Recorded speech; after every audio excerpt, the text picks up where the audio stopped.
কিছু প্রচলিত ভুল তথ্য আমাদের মধ্যে প্রচার আছে।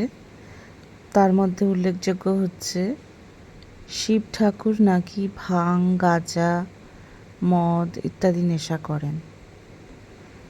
এই জন্য তাকে উদাহরণ হিসাবে রেখে ছেলেরা ভাং, মদ, গাঁজা ইত্যাদি সেবন করে এবং খুব গর্বের সঙ্গে সেটা সেবন করে থাকে। ওরা এটাকে পাপ বলে ওরা কখনো মনে করে না, কি খারাপ ক্ষতিকর কিছু বলে কখনোই মনে করে না।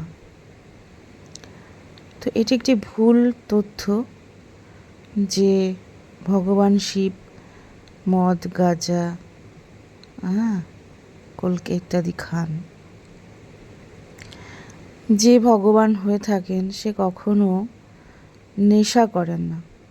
নেশা করার তার যে মনোবৃত্তি সেটা কখনো তার তৈরিই হবে না। কেননা যিনি ভগবান তার মধ্যে সবসময় একটা পজিটিভিটি থাকে, তার মধ্যে শক্তি থাকে। তিনি শক্তির আরাধনা করেন, তপস্যা করেন সবসময়। তার তপস্যা দু রকমের। প্রথমত শিব তপস্যা করেন, আমি আগেই জানিয়েছি শিব দু রকমের শিব আছেন।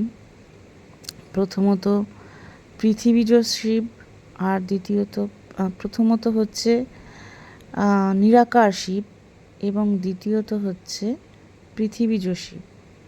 তো পৃথিবীর মতো করে যে শিব পৃথিবীতে অবতীর্ণ হয়েছেন তার যে মেধা, তার যে শক্তি, তার যে চিন্তা ভাবনা, সেগুলো শিবের তো সমস্ত কিছুই তার মধ্যে কিঞ্চিত পরিমাণে নিয়োজিত ছিল। তো সেইগুলো এতটা নিরাকার শিবের থেকে কিঞ্চিত পরিমাণে শিবের শক্তি এই পৃথিবীর শিবের মধ্যে বর্ষিত হয়েছে। তাতেই যা পৃথিবীর অবস্থা, প্রলয় সৃষ্টি হলো, বিভিন্ন রকমের কার্যকারিতা আমরা দেখেছি পুরাণে। সতীর মৃত্যুর পরে তাকে কাঁধে নিয়ে যে প্রলয়ের তাণ্ডব নৃত্য আমরা দেখেছি, শিবের মাহাত্ম্যও দেখেছি।